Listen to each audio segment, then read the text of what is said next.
All right, we are live. Hello, everyone. I'm Bill Bishop, and this is the latest edition of Cynicism Live. Today, we are going to talk with Drew Thompson, who's based in Singapore now. He was an official at the Department of Defense in the Obama administration, and he wrote a great piece over the weekend about his experience effectively hosting Zhang Youxia on a trip to the U.S. Many years ago, and the reason he wrote that piece, right, was, of course, we got the news on Saturday that Zhang Youxia, vice chairman of the Central Military Commission, and Liu Zhenli is another member of the Central Military Commission, have both now been put under investigation. And so there's been a lot of discussion around what's going on with Zhang Youxia, what's going on with this case. I just thought it'd be interesting to actually talk to Drew because he had a very sort of human perspective. And in his piece, which I will post in the chat, he also has some really awesome, funny pictures where you kind of can guess what the dialogue was. It was really quite just quite a good piece to go with all the kind of crazy commentary and rumors about what's been going on. So, Drew, welcome. Thank you. Why don't you tell everyone a little bit more about yourself? Thank you, Bill. I mean, again, I've been a great fan of the Cynicism page and just really thrilled to be here. But yeah, so I'm based in Singapore. I spent most of my career in China, and then living in Washington, working on China. But in 2018, I moved here, and I'm now at the S. Rajaratnam School of International Studies, which is a think tank at Nanyang Technological University funded by the Singapore Defense Ministry. So I'm still focused on security issues, U.S.-China relations, and obviously I'm still an avid watcher of the People's Liberation Army. Great. Well, thanks for taking your early morning in Singapore time to join us. And I posted a link to his latest piece from the weekend. I highly recommend his Substack. You click on his profile name, you can sign up. So let's talk about it. We get the news on Saturday. Pretty shocking. There've been rumors that started just a few days ago that Zhang Youxia was in trouble. He's basically the number two, or was the number two general in the PLA. Supposedly pretty close with Xi Jinping and sort of his loyal guy. And I think it was quite shocking, and we're all trying to still figure out what was going on.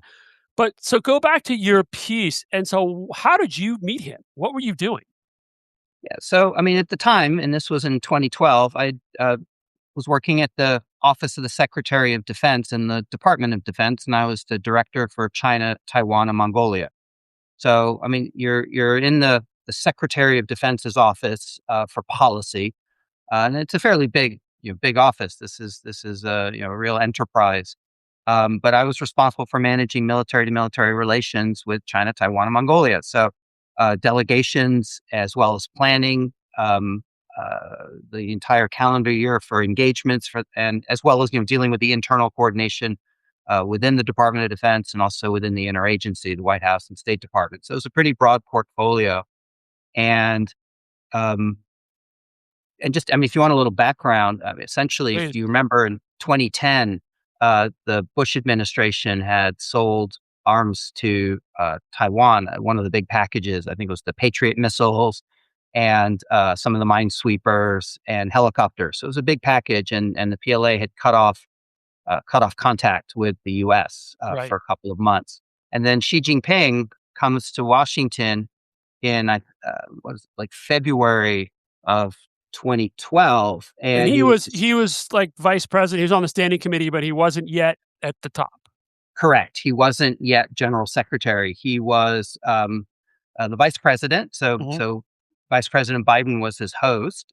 So he wasn't a DOD sort of counterpart at that time, but he was also the vice chairman of the Central Military Commission at the time. And you'll remember that was sort of the seasoning job for future general secretaries. I mean, Hu Jintao was on it.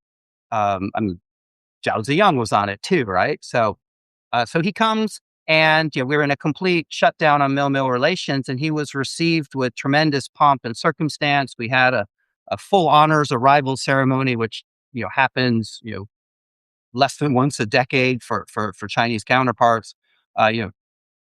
Big marching bands and 18-gun salutes. I mean, it was a huge party for him, and he had meetings with then Secretary Leon Panetta, and it was a very good meeting. And he sort of announced at the end, we should restart military to military relations. So, a few months later, we start getting PLA officers just like wanting to come and wanting us to go and restarting the relationship. So so that delegation in May of 2012 was headed by Liang Guanglie, who was then the defense minister. Um, and there were about maybe 11, 12 other flag officers, general officers on that delegation. So it was quite a sizable delegation plus staff Hmm. that came to the U.S. for a week.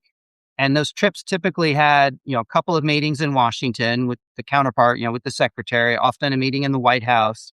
Um, not always with the president, sometimes with the president, most often with, they say, the national security advisor. And then you would take them around to go visit bases and show them what the U.S. military was about. And it was, partly about confidence, building confidence and mutual understanding, and giving them a sense of who we are as a people and a culture, and show them a little bit of capabilities so that they're adequately impressed that hopefully you contribute to deterrence.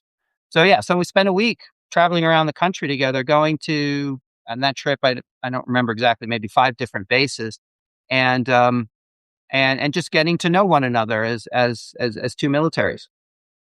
And so it seems like you had a particularly strong impression of Zhang Youxia at the time as well. Were you thinking like, okay, this guy's impressive. This guy is probably going somewhere. Yeah, I mean, you knew he was going somewhere because sort of all the signs were there. I mean, not only was he enthusiastic, outgoing, he had a big personality. I mean, he was probably the number 2 person on the delegation. He was the Shenyang military region commander Hmm. at the time. Liang Guanglie obviously was the head, but I mean, if you know anything about the PLA, the defense minister is not all powerful. Right. The defense minister commands no troops and controls no budget, so he's more of an interlocutor. Um, but Zhang Youxia, everyone knew that he was a princeling and that he gone to kindergarten uh, with Xi Jinping. I mean, they'd grown up together, and their relationships was good. So all of the PLA officers on that delegation were kind of deferential to him, and just they knew he was a man on the rise. But again, it wasn't just that he was close to Xi Jinping. I mean, he was super sharp. It's funny.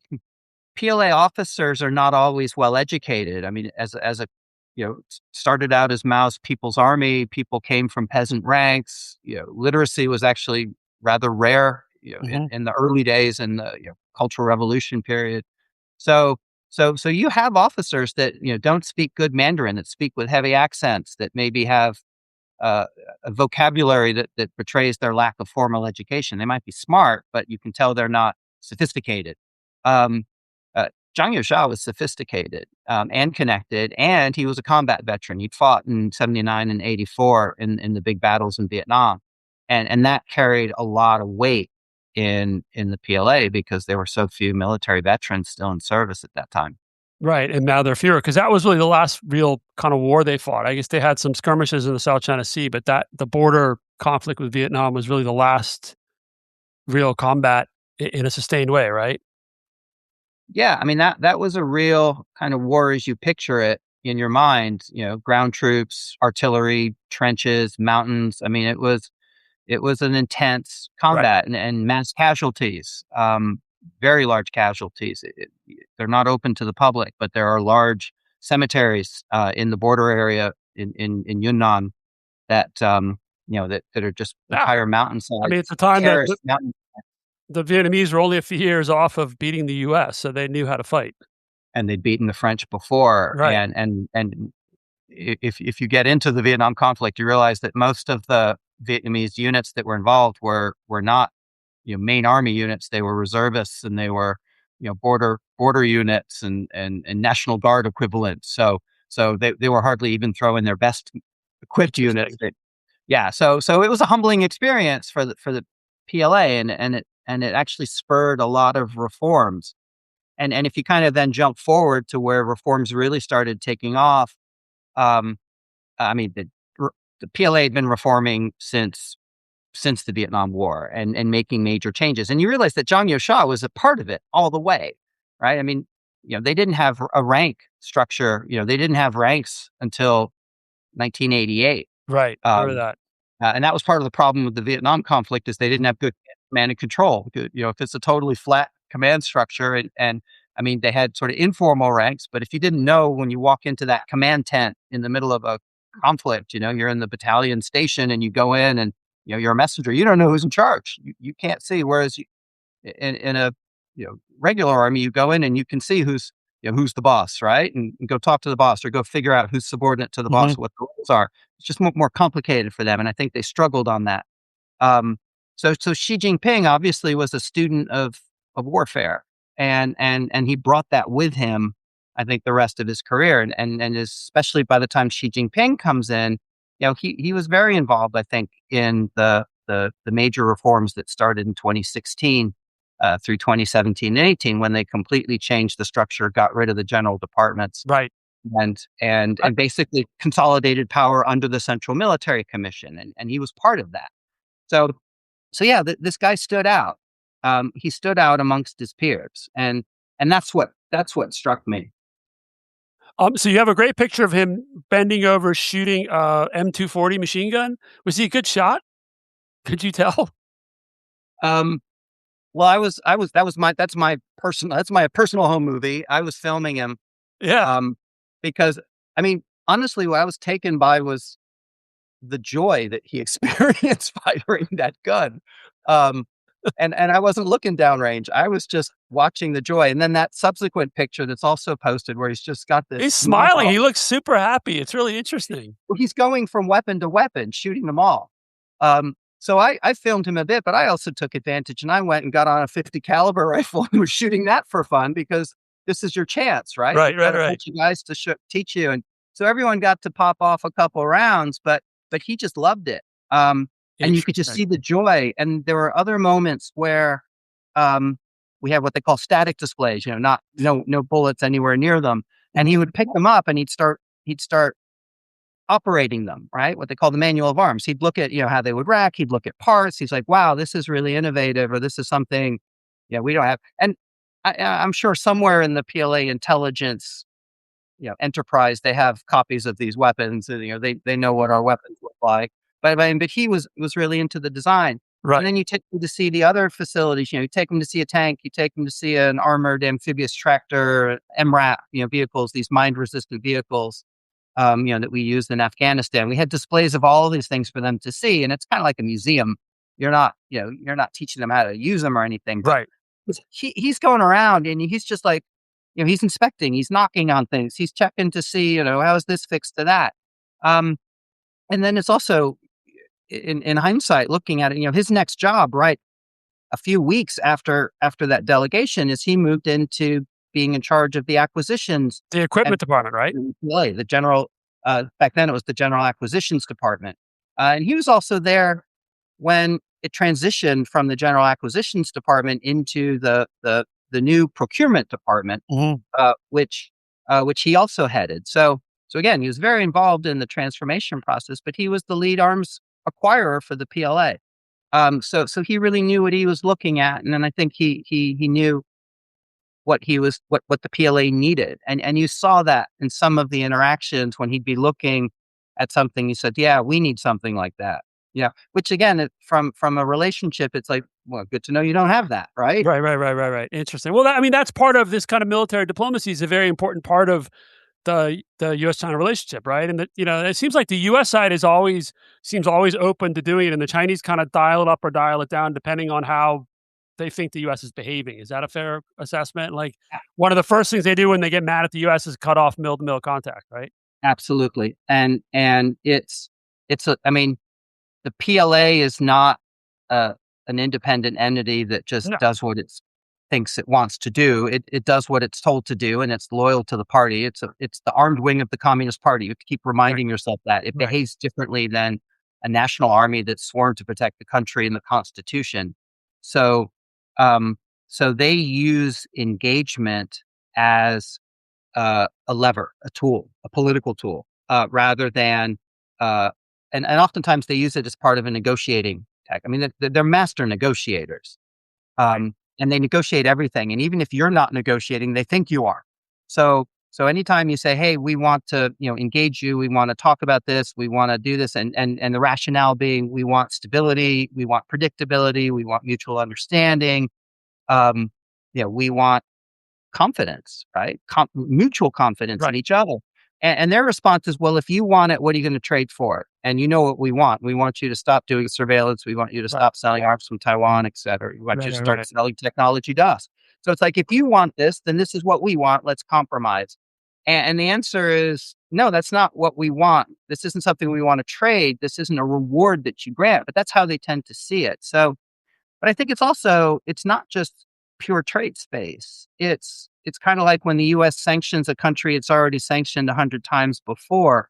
It's virtue signaling and performative. So they're cutting off the relationship temporarily as a means of sanctioning the United States. And they have to do it for their own constituency as much as the Right. relationship. And there were a lot of advocates within the PLA that advocated for stopping that cycle of cancellations and and restarting. There were a lot of parts of the PLA that saw value in sustained engagement, and that was something that always tried to cultivate, right? And like, for instance, the PLA Medical Corps, they very much appreciated the chance to do more medical education, share technologies. And this is pretty harmless, right? It doesn't help them project power. It helps them understand the cost of conflict. Hmm. So they very much wanted to create cycles of engagement that were resistant to this kind of on again, off again hostage taking that the PLA leadership and presumably Xi Jinping Yeah. civilian I leadership. assume it's probably more the political leadership above the. Yeah, absolutely. I mean, I think all the delegations enjoyed their trips to the United States. I mean, it's good to get out. It's good to see other things. It's stimulating. It's good to get out of your own office. It's good to see the military that they also kind of idolize, right? I mean, they put the U.S. military up on a pedestal just because of the technological advancement. I mean, it's so different. The U.S. military, where so and much and authority the is centralized. experience of fighting lots of wars too, right? The US has something they don't have, and that's experience. Yeah. That's experience. Again, two completely different cultures.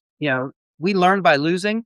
We adapt. I mean, they train that way. If you every time you hear someone say, "Oh, the U.S. loses all of its simulations and tabletop exercises and war games," and the answer is that's intentional, right? I mean, we learn to lose by training. I mean, even if you go to these major training centers, the national ones, 29 Palms, like Hmm. you mentioned, the National Training Center. I mean, the red team always wins, right? They create the combat conditions in sort of increasingly intense cycles so that the U.S. visiting team to its own base is defeated. And then in that defeat, for whatever that unit is training for, it's learning, what are the stresses of combat? What are the things I need to do differently Did so that we I help the PLA no, learn how to do these war games? Is that one of the things that we did in engagement? Did we do any of that sort of? no, No. no. The primary purpose of engagement was to create stability. Was to create mutual understanding.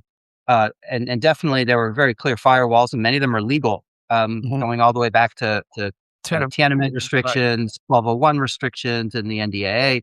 But basically, anything that would help them project power, be a more effective combat fighting force was pretty much off limits. Um, but the intention was to reduce risk, right? To reduce the risk of misperception, miscalculation, to have the mechanism so that if there was an accident or an incident, that we could communicate together. Things like the defense telephone link, which is not a hotline.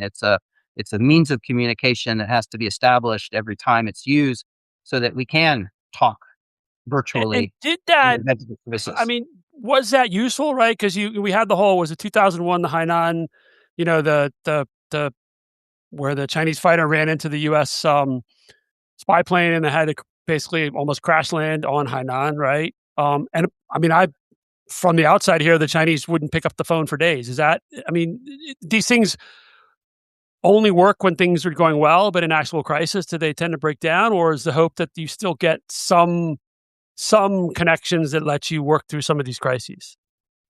So, I mean, you imply it. And, military to military relationships is about hope, right? It's about trying to change, creating a positive delta of change.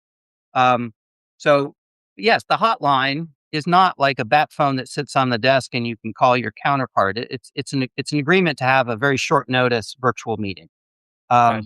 The facilities are there, right? In 1998, I believe the President Clinton and Jiang Zemin agreed to have a president-to-president telephone link. And then in 2008, the two militaries agreed to do it. So it didn't actually exist in 2001. Um, by existence, the technical means are there. The technical means exist, but the political authorization isn't there. The political agreement to do this isn't there. And that's what the 2008 agreement to have this defense telephone link creates, was the political agreement to use a secure communication tool, using the regular telecommunication pipelines that exist to communicate. The problem, though, is that they still sort of see it as a reward in part of a grand negotiation over virtual everything, whereas we see it as a confidence building measure, as a means to reduce risk. Right, a risk reduction where you should use this if there's a problem versus negotiate. What do we give you to pick up or what do you give us so that we pick up the phone? Exactly, and that's culturally something we've had for a very long time with the Soviet Union and then Russia, and we still have to this day. And you hear about these interactions in Syria, for example, where the U.S. and Russian leadership are talking to one another. So there's a culture of communication between the Russian military and the U.S. military that's really quite well established. And there's, I think, a common conception of what deterrence is and what risk is, and we have a common lexicon and a common understanding that we don't really have with China. And China sees it very, very differently. So that's always was a challenge, was trying to establish this mechanism as functional when we both see it as being very different tools. So the US wants to use it in a crisis. China wants to use it as an indication that things are going well. So for them, it's still the same, right? This is part of a confidence building crisis management mechanism, but it's really designed to signal that things are calm and that positive directions is underway. They're not going to use it in a crisis. But one thing to remember, and one of my colleagues, when I first joined the department, as I'm trying to figure out how do I make this work better, said in my head, and I'll always remember this, and she still works for the Department of Defense, is one of the best public servants we've ever had, in my opinion. She says, Drew, we make our boss the boss, right? Our head, our secretary, our undersecretary, our assistant secretary, we call them the principal, right? We invest a lot of power in that person. A lot of power is delegated to that person. But China, everything is run by a committee at every level. So there's no one person on the phone who's authorized to speak. The committee has to reach a consensus before they can speak. So you have a crisis and the admiral says, get my counterpart on the phone, because our admiral can get other counterparts on the phone. They're bosses. But in China, you're talking to a committee. And now if you're talking to he's not authorized to. He doesn't have a consensus. He has nothing to say. Well, and I imagine now, just given what's been going on with these purges in the PLA, and even this last weekend, it's probably even harder to find. No one's going to want to do anything unless Xi Jinping says it's okay. Because when you look at committee, or we talk about the Central Military Commission, normally has 7 members, right, including the chairman, in this case Xi Jinping. They only have 2 people now, right? Yeah, the chairman and a vice chairman. So I mean, barely a committee. Unfortunately, that's not going to grant them any more efficiencies. No. If anything, that part of the culture is currently broken, and they need to reconstitute it. But I mean, my solution to that often was, when we'd have a crisis and someone was yelling to get my counterpart on the phone, I always thought the best mechanism was to send a message, to send a fax. Right? They still fax. Still today, you send a fax to certain departments. Well, I mean, if you think about how the Communist Party works, makes sense. Paper-based. Yeah, right. Sense. The signature at the bottom isn't the important part; it's the stamp, right? The stamp represents the authority of the organ, right? I mean, this is Chinese culture. Did you have a Pentagon stamp? Would you stamp the fax or not? Did you make one? Just no, that's a policy innovation we didn't consider. But the letterhead works, right? Okay. So to send a message that's concrete and on paper, something tangible that they can then Xerox and pass around to all the committee members, they can reach a consensus how to respond, and then you use the phone, right? So the phone has a utility, and the use of the phone can be a form of reassurance. It can help provide off ramps in an emerging crisis, but it's not going to head off a crisis at the very early stages. It'll be employed when the conditions are right on both Right. sides, and that's where the partnership part comes in. And so your so the interaction with Zhang Youxia that you wrote about, that was in, was it 2012? Is that right? No, So yeah. almost 14 years ago. The kind of dynamic you're describing about the general sort of US-China Myanmar relations, do you think that's really changed, or is it still basically very similar? Um, I think it's changed. I mean, China's changed. The U.S. has changed. Um, I mean, I served in both the Obama administration and the first half of the Trump administration before I moved to Singapore. You could see it change in those. You could even see it change during the Trump administration. I Mhm. mean, the Trump administration went into the relationship very intent on engaging their counterparts. And you had high level visits, and you had Politburo members, including military ones, coming to the U.S. to engage. We had, the defense minister came to Mar-a-Lago and would have meetings with, then Secretary Mattis and Secretary Tillerson, and Wang Yi was coming. So you had these like joint meetings. There was a lot of intention to engage.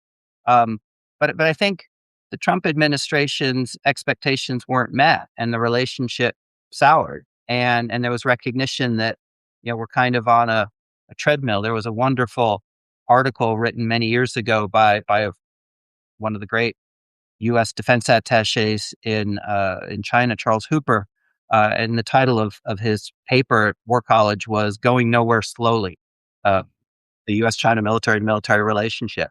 And I think that's you have to kind of accept that this is a long-term endeavor. It's not about getting a deliverable by the end of the month, or making radical changes. I mean, those sorts of things happen not even once a generation. Occasionally people will be looking for some Kissingerian moment where we can change the entire dynamic fundamentally. And it's just, we're not there. We don't do that anymore. It's more of a process Right. of just of slogging through, making very slow progress. But I mean, I once described the nuclear dialogue with China as excruciatingly boring and esoteric in some ways. I said, but it's kind of like lacquerware. You're just putting layers upon layers of lacquer on that vase, hoping that at the end it'll be beautiful. Um, but you have to go through the process of just those layers and layers of lacquer, and that's what those delegations were.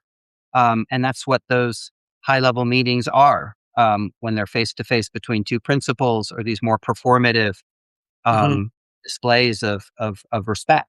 So, I mean, again, we got a lot of political capital out of giving Xi Jinping a parade when he came to the Pentagon, because it was a time where he needed and wanted space. He So what wanted. so he actually got a bit of a parade, like, it through the parking lot, or what did he get? Like some Oh, he got flyovers? was So there's like everything in the government, especially the military, there's protocols, and there's, arrival ceremonies, reviews of Right. troops, and you've seen this in the pictures, right? Yeah, When they're yeah, yeah. standing on the top of the desk saluting, and you've got the guys in their various uniforms holding flags. There's a Right. band playing in the background. Um, but you also have like reviews, parades, right, where the soldiers march by and Mhm. everybody stands there. So there's kind of cut down versions of that, where instead of having all the parades, you just have the guys standing from the car up to the entrance, and then you walk past and you turn around. They play the national anthems of both sides, and then you go into your meetings. Um, but for Xi Jinping, we pulled out all of the stops. You had multiple bands. You even had the old guard, the guys at Arlington who dress up in the colonial, George Washington's Mhm. marching band with the flutes and the playing colonial tunes. Um, and then you have, of course, the U.S. Army Band, Pershing Zone, all of this sort of pageantry, and they're doing, the review of troops in different uniforms. And then you have a 21 gun salute, right, or 18 gun because he's not a head of state. So you have these, artillery pieces sort of towards Right. the back of the. And yes, it is the parking lot, but the cars get removed, right? It's a The cars it's a get pulled big and up, it's a big parking lot if and anyone's been there's a around the big Pentagon. Yeah, there's a big green mall that they can use, which is also a helicopter landing pad if needed. Mhm. But they can use this big green space for for a parade and for a reviewing stand. And you go out there and you Interesting. stand and Because national anthem, these guys move, and then boom, boom, boom, boom, boom, the artillery goes off, well, and then that's you it. go meeting. It's Yeah. an impressive show, So and so good. it's uh, I've done a little bit of research, and a former assistant secretary of defense actually showed up at it um, because he still had access to the building. And I said, and it was a long time ago when he served, but I went up to him and said, "Sir, what are you doing here? Wonderful to see you. How are you? How's your health?" And he's like, "It's been a long time since we had one of these, and I wanted to see it. I wanted to see it." I So wonder it's I wonder impressive. how if she actually appreciated it. He must have. He did, because he came out of the office calls, concluded the office call saying, "We need to restart Mill." So that was his opinion at that point, not his decision. But by the time, you get to him being in office and he's now the chairman and not the vice chairman, he could turn it on, but he could Right. also turn it off, and he Right, and would. he has. And he has, and he does. And sometimes it's been off for a considerable period, or they take it to the bare minimum, and you're just doing the contacts that you need to sustain. And you're not doing these sort of ceremonial demonstrations of respect that they place so much capital in. So Again, it's a political military. It's a political military. Their idea of success is being paid respect, and whether that's the respect of the Chinese people or the respect of their largest, most powerful competitor, um, that's what they're looking for often, and sometimes it's in our interest to provide it. no, absolutely, and what's interesting about the parade is so, President Trump is supposed to be going to Beijing, I think, in April, and my understanding is the Chinese side had picked up on Trump wants a parade and said they've been asking, like, what kind of parade should they throw for President Trump? So, um, we'll see. We might have she might actually reciprocate from his, 2000 and whatever year it was, 12 or whatever parade he got at the Pentagon. I It'll think, probably be more impressive, I would imagine. well, I mean, remember, it's a key function of the PLA. It's not of the US, right? Right, The US is a right, warfighting machine. right, Theirs is a political right. machine. They do good Um, parades. They can throw good parades. they throw It good parades. But parade doesn't substitute for combat right, experience.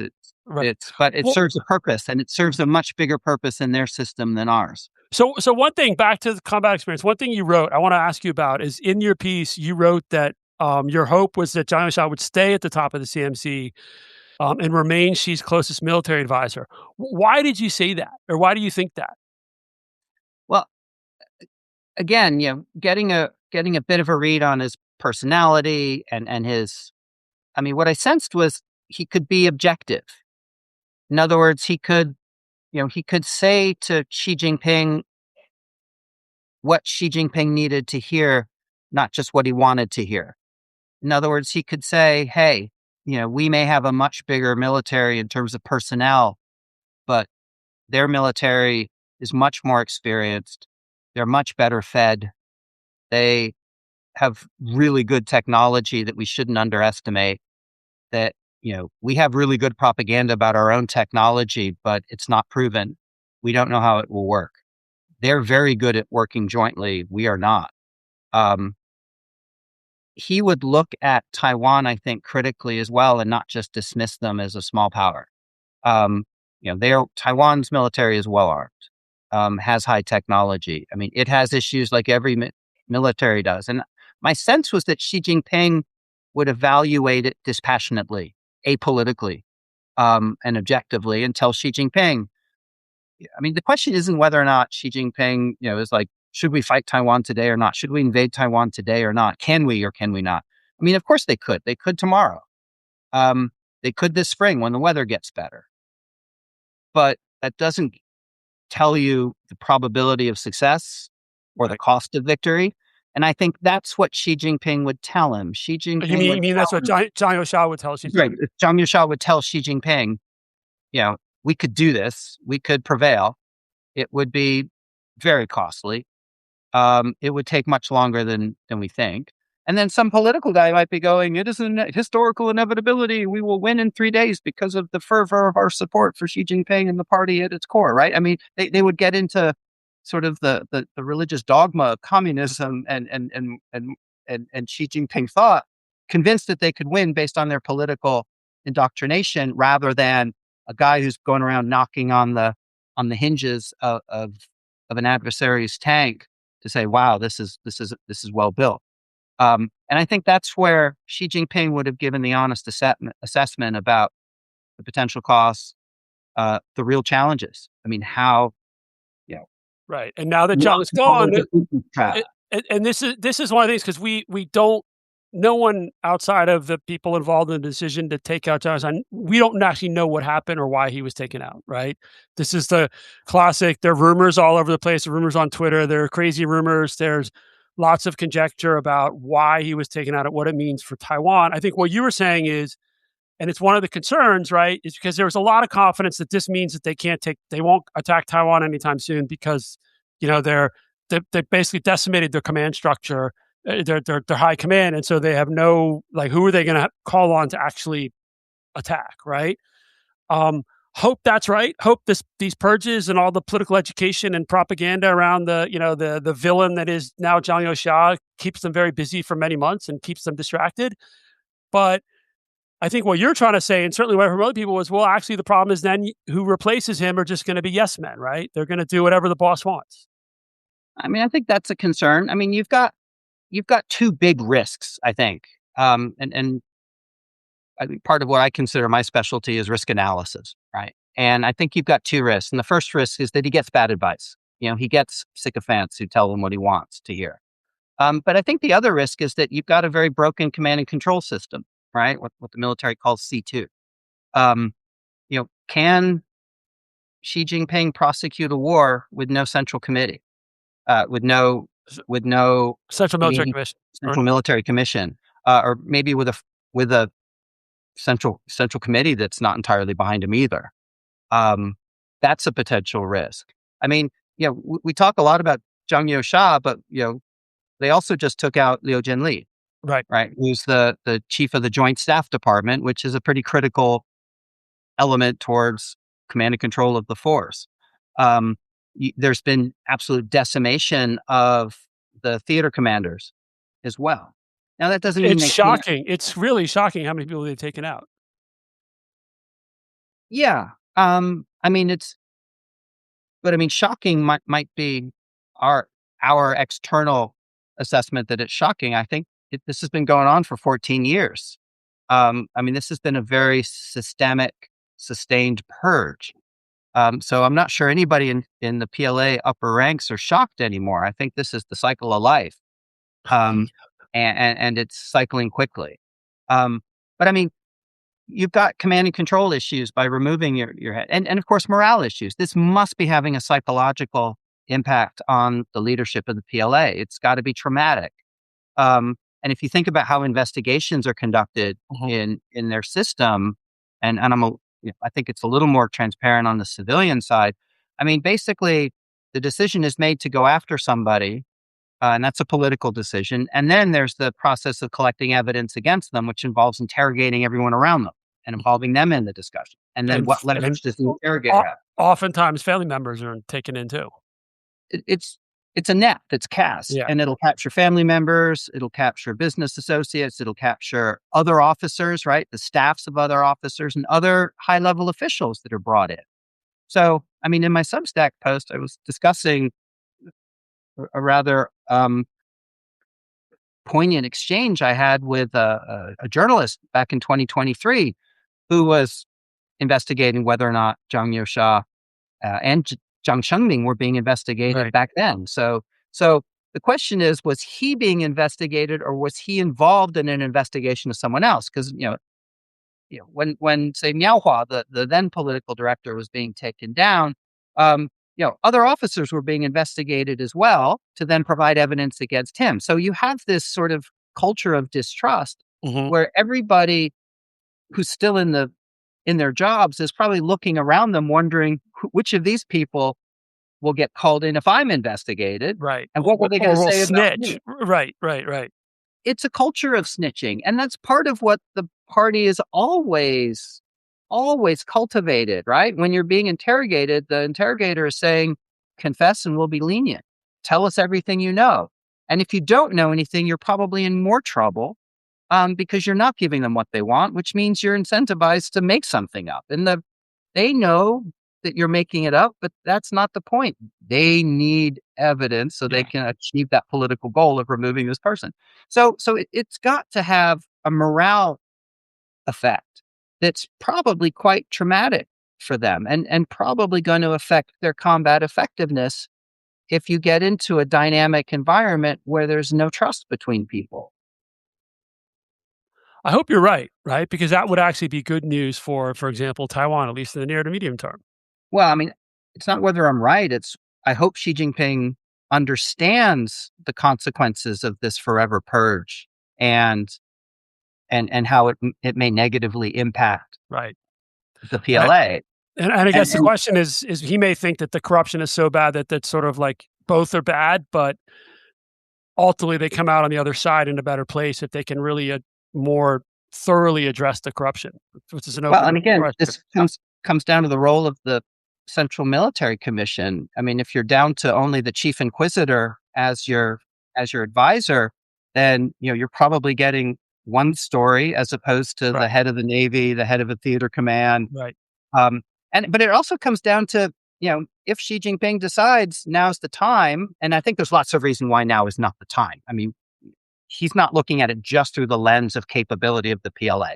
That's the most important part, right? This isn't, remember, the cross strait problem from China's perspective is a political problem. Right. Having to use force is actually an admission of failure in a lot of ways. It's the worst possible choice, Yeah. right? The stated, and I believe the true intention is to have peaceful Mhm. unification, right? That's what China wants. So yeah, the military is your last worst option. It's not a question of, well, when they hit the 2027 mark, then they'll have the ability to do it. As I said, they have the ability to do it now. They just have less certainty about the possibility of success or the cost, total cost. So the the issue really is whether or not Xi Jinping is getting a viewpoint provided that is objective, that, the military option is still not a good one. Let's keep talking to the PLA, or let's keep talking to the KMT, make sure that they are empowered. Let's keep putting pressure on the DPP, make sure that they're not making moves to independence, and keep doing this cognitive warfare, Mhm. information campaigns, political warfare, and avoid the use of force. Because I think they also know it would be devastating. I mean, there may be questions about U.S. intervention or not. Personally, I think they're convinced the U.S. will intervene. It's baked into all of their planning. Right. Um, but how will Europe respond? Open question. Are we going to get kind of Russian-style sanctions? Well, China's a really important business partner, but we'll sanction them anyway, just so we can maintain our human rights uh, persona and have a half-hearted sanctions regime. But honestly, the people of China don't want this. The elites of China, I don't think, want this. They want to have a modern state that's where their passport can take them anywhere they want to go. They don't want to be in a repressive pariah state where they can't get visas and they can't do business abroad. They want, they want a modern, open society, and they're content to have that if that's what communism and Xi Jinping provides. So a war with Taiwan and potentially the U.S. sets that back. It sets back the reform and opening that made Deng Xiaoping so popular. And I think that's a much bigger piece of the political decision making process about whether or not to move against Taiwan. It's, is there still hope for unification? And remember, Mao said in 1930 something, that we can wait 50 years. Xi Jinping said this can't be passed to future generations. But he said it twice, and he said it in sort of an internal context that maybe doesn't mean he's under, like, I have to complete this. Yeah. Right? I mean, he doesn't necessarily have, it's not saying, we have to invade Taiwan before I retire. Um, I think what he means is, we have to have a path towards unification. Just like we need a path towards national rejuvenation, right? The China dream. And I think if he can link Taiwan to the China dream, that buys you till at least 2049. Um, Let's hope so. because I think you certainly can hope so. But again, Yeah. in the current context, I think it's really about making sure that Xi Jinping understands the risks and the costs of use of force. And again, my confidence in Zhang Youxia was that he had not just the knowledge and the personality to speak the truth, but also the relationship with Xi Jinping to speak the truth, so that she could make an informed decision. And I think an informed decision would lead him to not use force. So yeah, that's good for Taiwan. That's good for everybody. Right. Um, but at the same time, I'm not as confident if I don't know who's there and I don't know Right, and what's. we don't know, and we don't. I mean, I assume Xi Jinping maybe knows who's going to replace him, but maybe not. Well, maybe we'll find out in a few months. Someone will show up at a meeting, and all of a sudden they'll have a new title, and that's the guy, and and it'll Yeah, always be a guy, and that's how we know. I and want maybe, to go ahead. but maybe he decides he doesn't need a powerful central military commission. Maybe he decides he just needs. Maybe he comes up with something else. I mean, we haven't thought about alternative Right? futures No, they're where right. maybe he decides he needs functions rather than a committee. So he needs three committees under him. One handling, say, logistics and one handling party building, and indoctrination. Just One handling all more operation. all more control for Xi. I mean, and you can kind of see that in some of the government and military reforms. Taking powerful departments and splitting them into three, making them all directly subordinate. So you're kind of flattening the org chart. Mhm. So you could see that as a business model that he's used elsewhere in government. He could apply that to the PLA. I mean, I don't see him prosecuting a conflict, calling a theater commander directly or calling a Navy chief directly. I mean, I don't, I don't see him being able to manage a conflict, like Hitler in World War II, where he's ordering individual troops on the ground what to do, while the rest of his general staff just stand behind him as he peers over a map. Uh, that doesn't seem like the way Xi Jinping operates or behaves. Hope He's we a don't big have to. picture Hope guy, we don't have to find vision out guy. for sure. Um, Honestly, I think it probably negates that worst case outcome. Hope you're right. So I had one last question. I want to be cognizant of your time. I just one in your piece.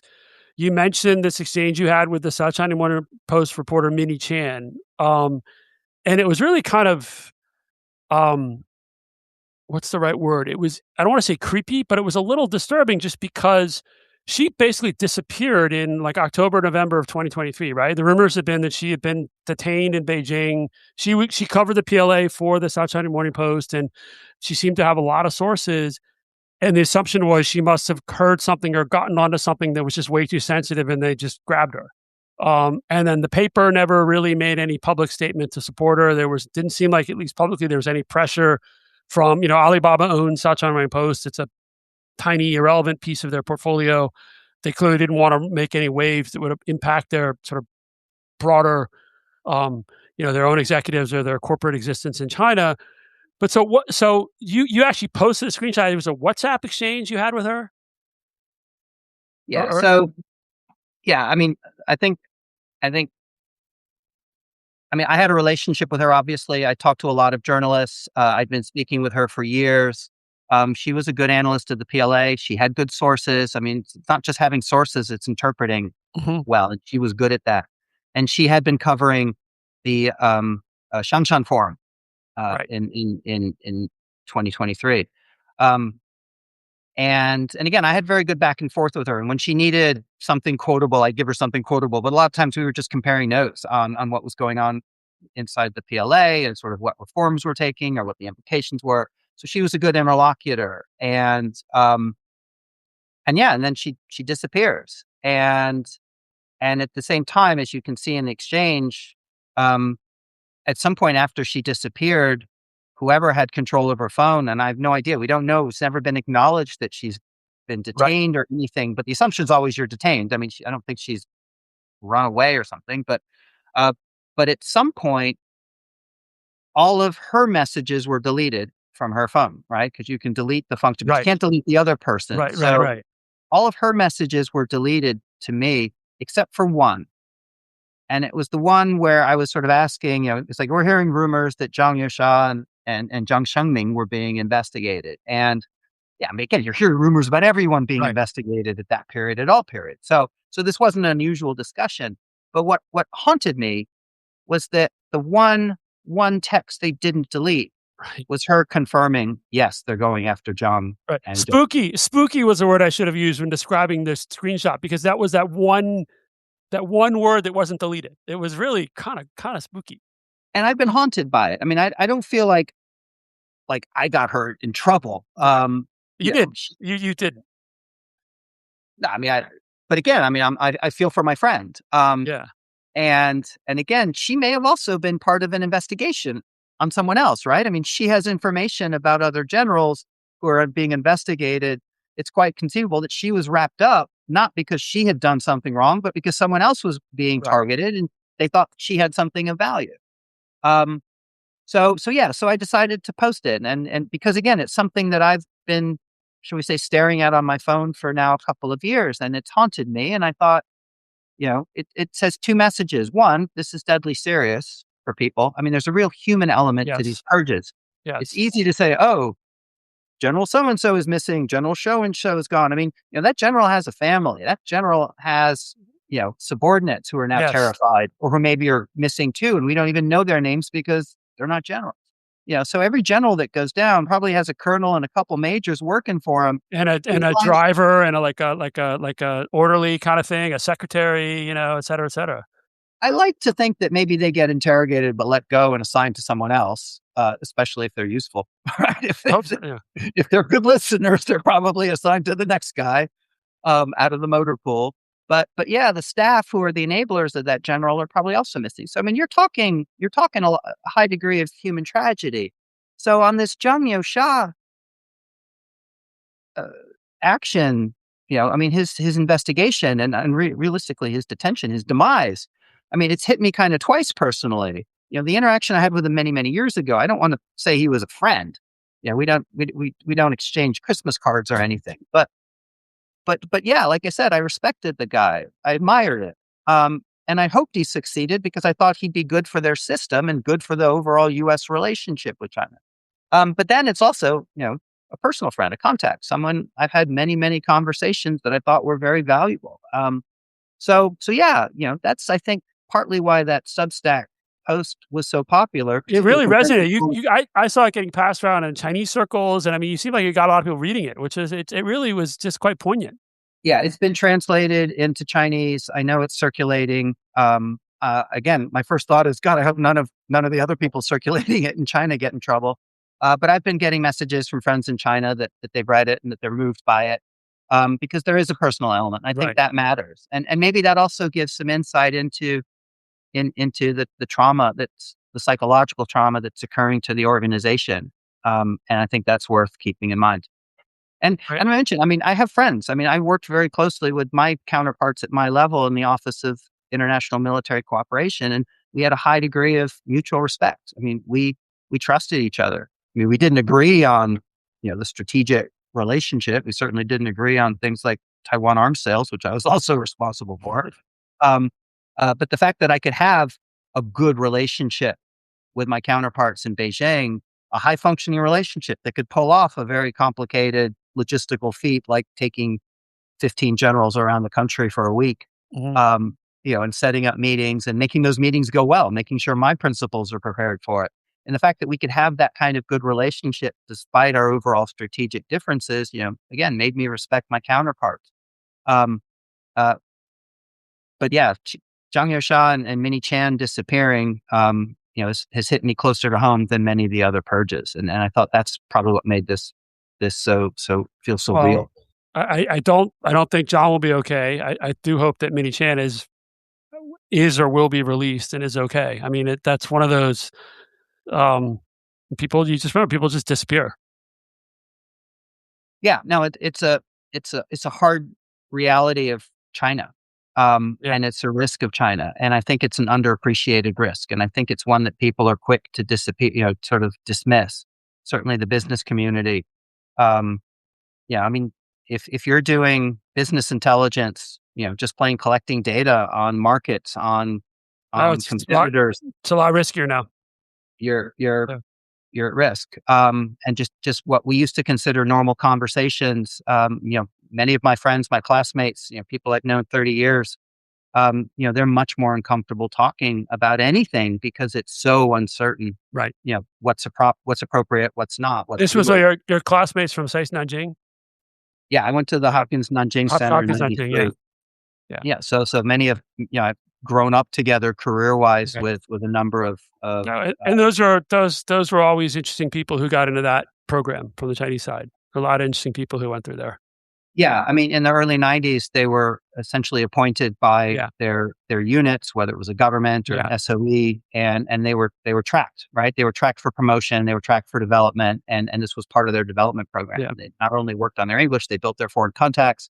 And I'm in contact with many of my Chinese classmates to this day because they're interesting people. We like each other. We've known each other a long time, but we're in the same field and we're useful. I mean, we're part of that people to people ties part that I think is very productive. And it's not the same as like having a bunch of kindergarten students going over and learning to dance. It's more substantive because we're essentially professionals in the field. And I think that's the real beauty of the SAIS Nanjing program is creating those linkages over effectively a generation of U.S. hands and China hands.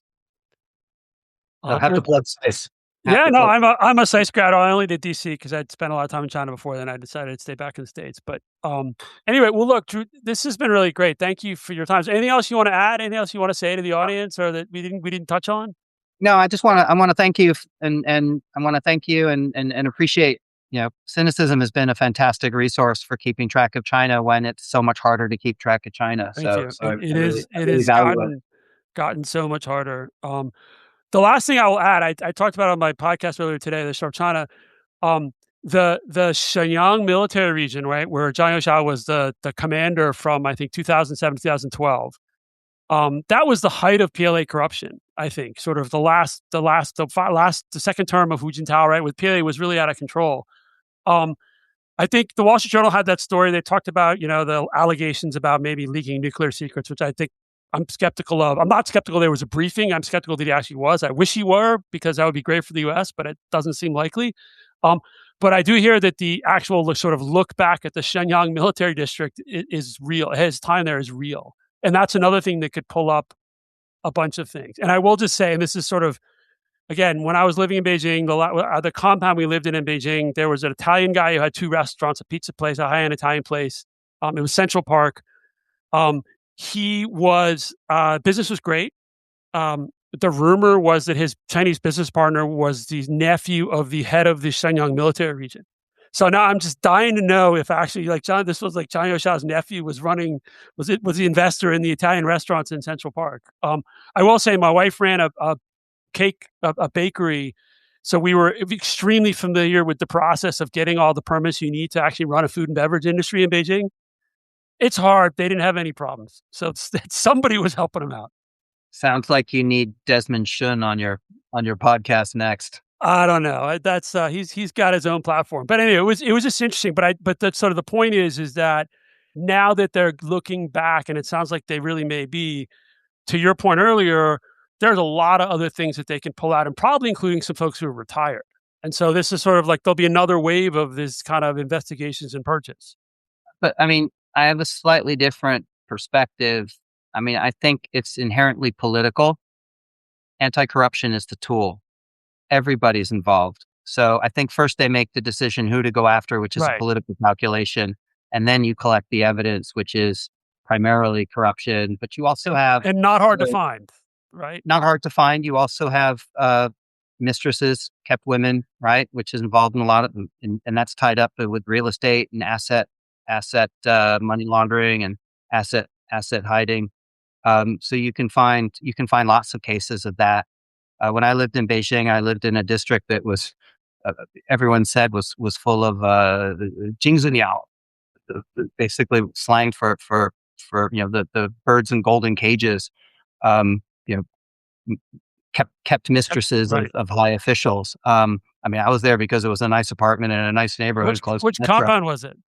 No comment. Um, but there were, that's part of the culture as well. We know that. So you can get them on anything, not just bribery. You can get them on what they did with the proceeds of the bribes.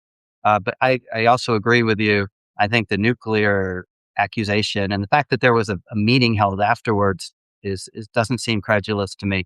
I'd like to see a few more Yeah. unnamed sources before believing that. There's a lot of people who claim to be connected, um, who may or may not be, but are often dining out on that claim. Yes. Yeah. And I think there's a lot of grifting going on in that space, and it's 100 possible that 100%. Wall Street Journal may be taken in by this a bit.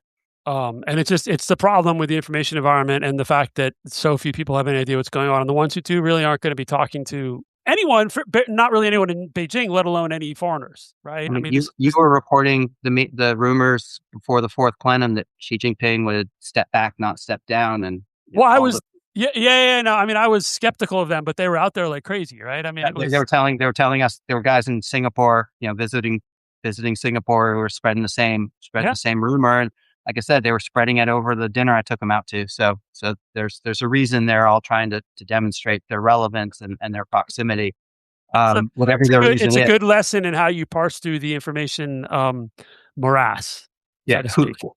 who's treating for dinner? Well, look, thank you again. I really appreciate your time, and My thanks pleasure. everyone who joined. This will go out as a recording in a couple hours, and so you can watch it online or you can watch it. You can listen to it in your podcast feed. So, again, Drew, thank you so much. Please go subscribe to Drew's Substack. I'll put a link in the chat. I'll put a link in the post when I make it. And I hope you write more about about China, and I think you may start writing some more about Taiwan, which would be great. Yeah, we'll work on that. All right, thanks everybody. Thanks, Drew. Bye.